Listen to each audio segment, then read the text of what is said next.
So hi, we are here today to learn a little bit about our nice neighbor here in Roscoe, and she will share her story of her life as she lived it as a child in the Holocaust, all the way through to her adulthood and glorious time here in Sullivan County. Take it away. Yeah, hi, my name is Eva Bocksor, and I was a little girl when the Nazis came into Hungary. Hungary was actually one of the last countries they came into. They came in only in 1944. And unfortunately, they had a lot of sympathizers. And Hungarian were much worse than the Nazis, some of them. And you could never trust anybody, any of your neighbors or anybody that give you away. They took my father away much earlier. They took him to Auschwitz and never came back. And we women of our family were taken to the ghetto in Hungary. We had to wear the yellow star to identify ourselves as Jews. And as a little girl, I do not remember much more what they told me. And in the ghetto, we had to live in the cold. It was winter. We had to live in cold houses, pushed together, multiple families. And only I remember they were always taking some people away every day. And we were scared for that because we heard that the people that took away, they were lined up by the river, by the Danube River in Budapest, and they shoot them into the river.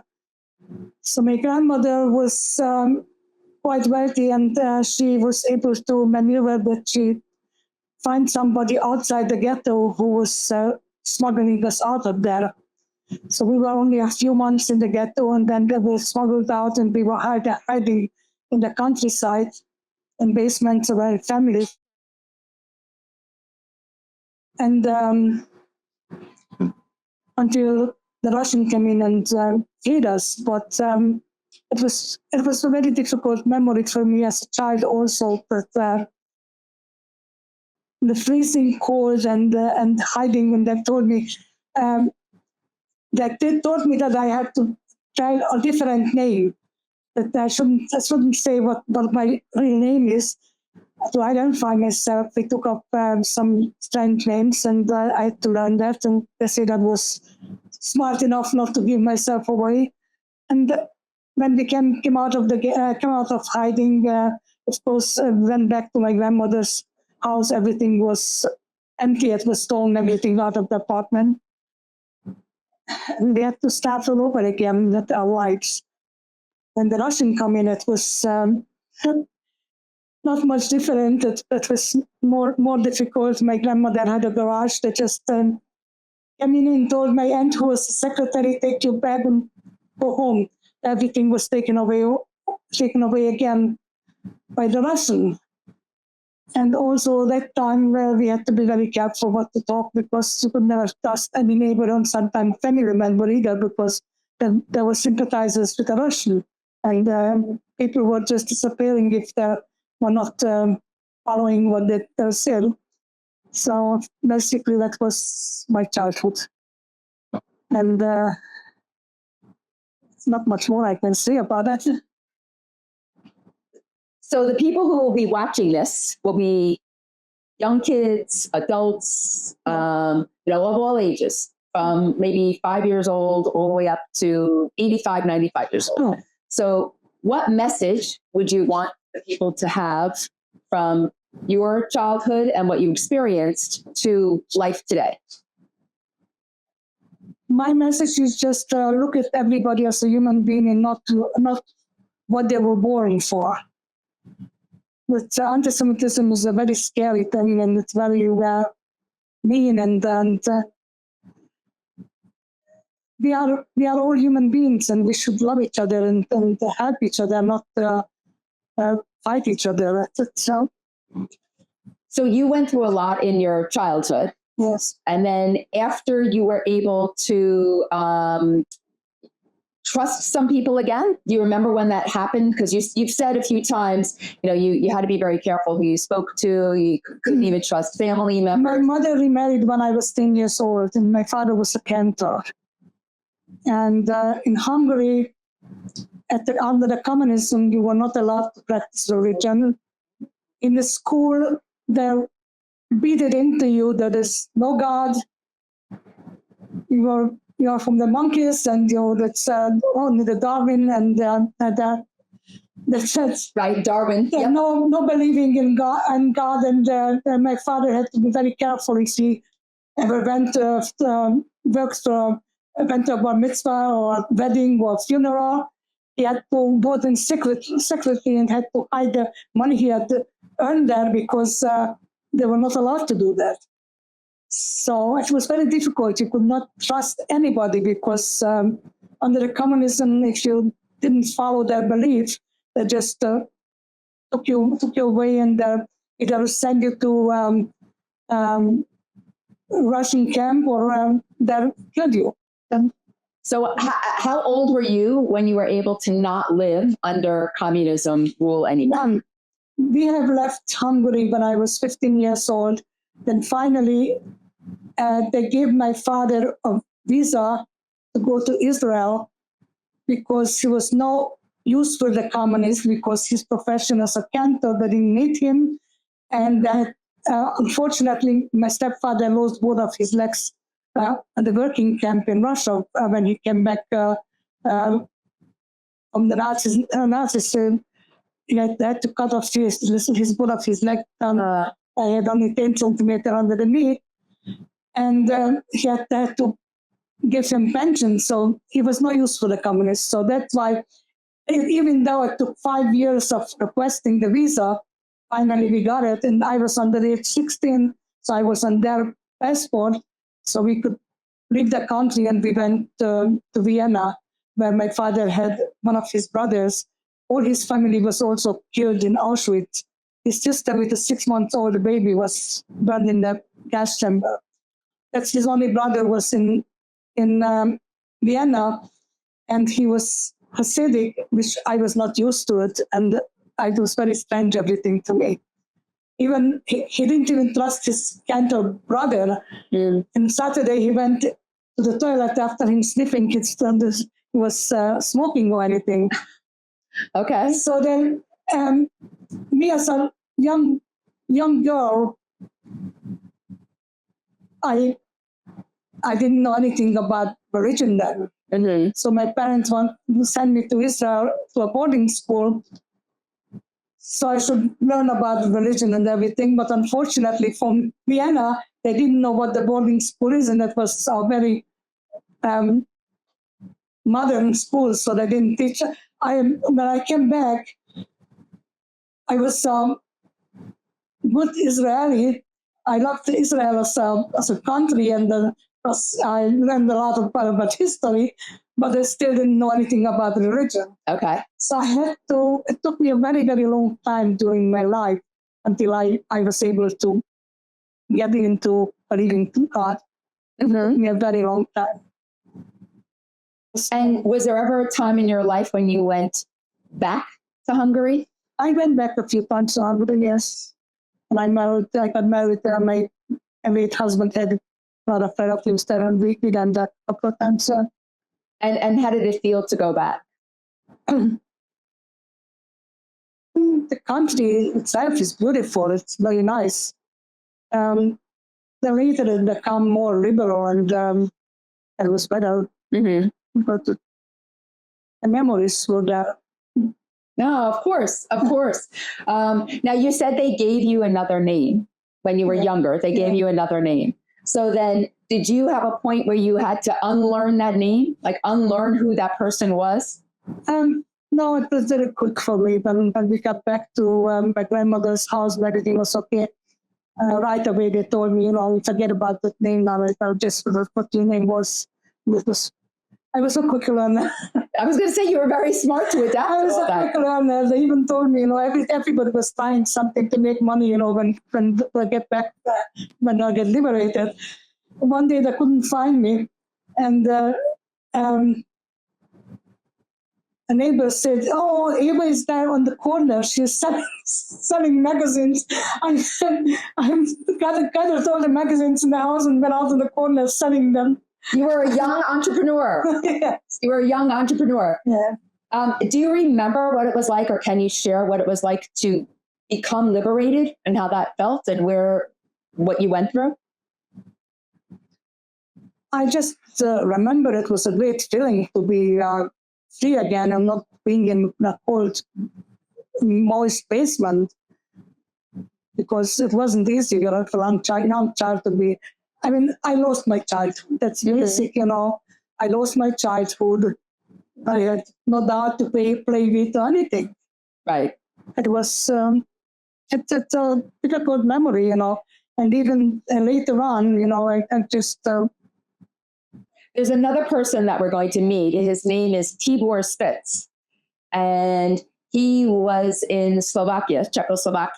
Tibor is a typical Hungarian name. And he also said, when I met him a few weeks ago, he said, I lost from 10 to 15, I lost that part of my life.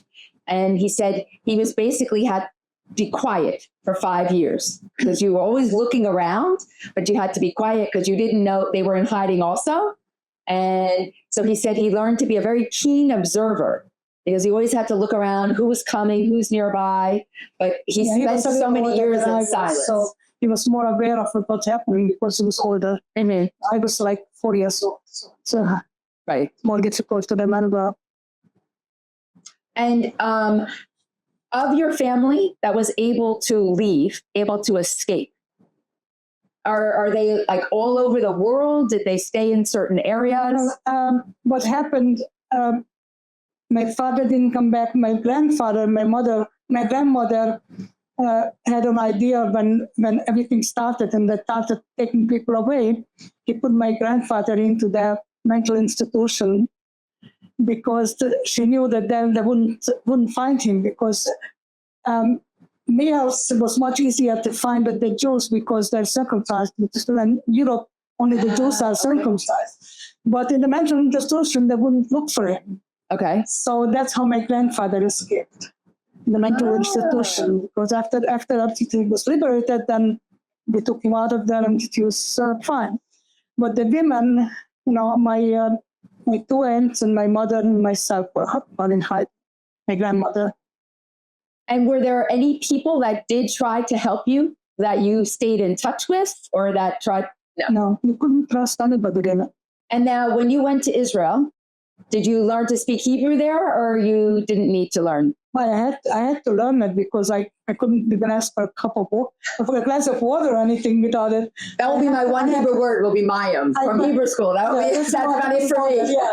Yeah. I went to boarding school and nobody spoke Hungarian there. So at that time I didn't even speak German because in Vienna I stayed only a few months. And then I went back to Vienna. That's when I learned German, but I had to learn. Yeah. So how many languages do you speak?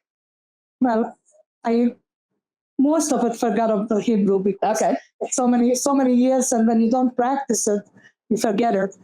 Know that I have a partner who's Israeli. I hear sometimes her talking, words are coming back here and there, but I cannot say that I am speaking it really. Okay. German I do speak, and English and Hungarian.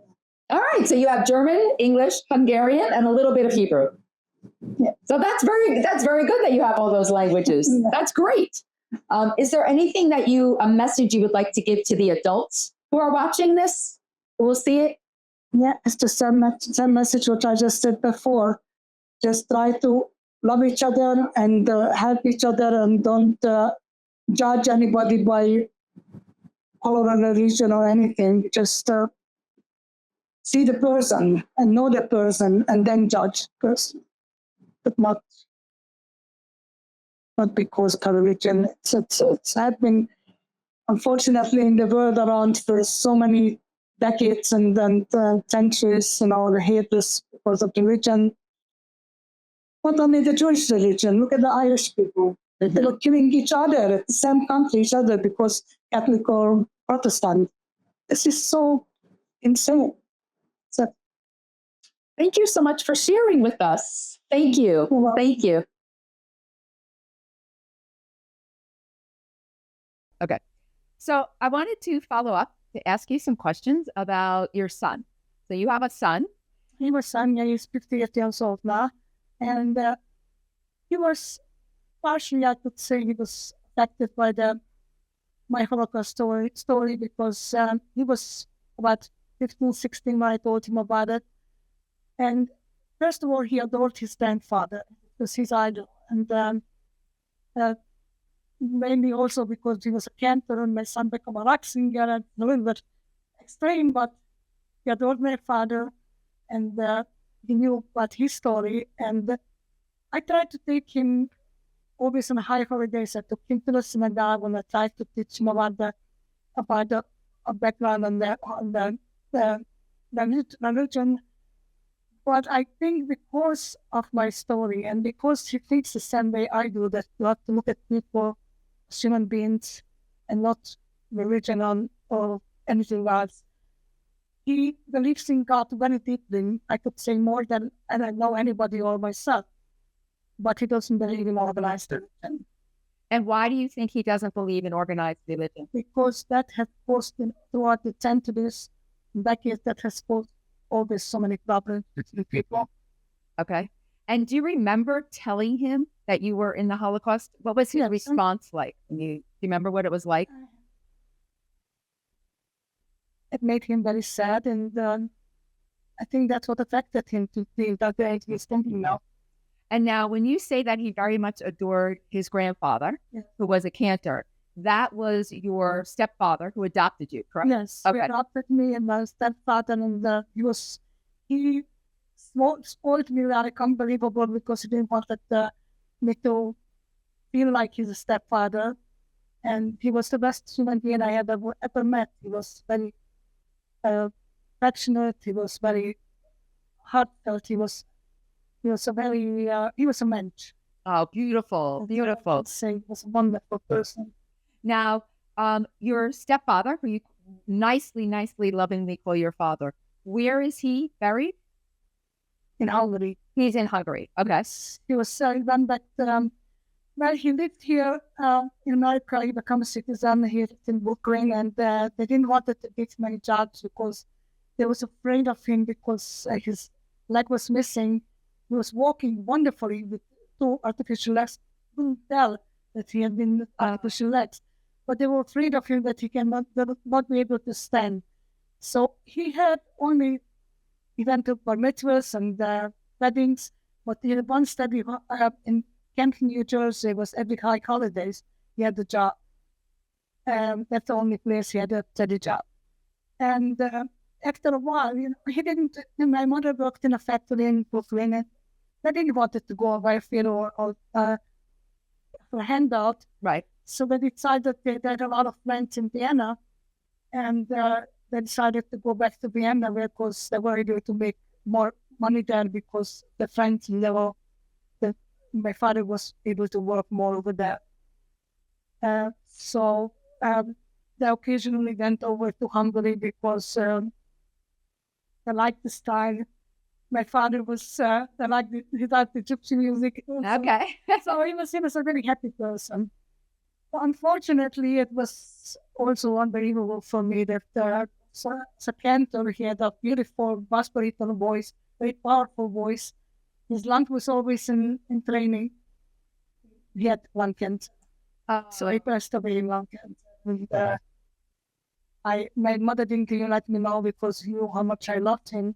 So I only found out about it almost a year later, and then I only went for the unveiling for the stone bearing at the 200.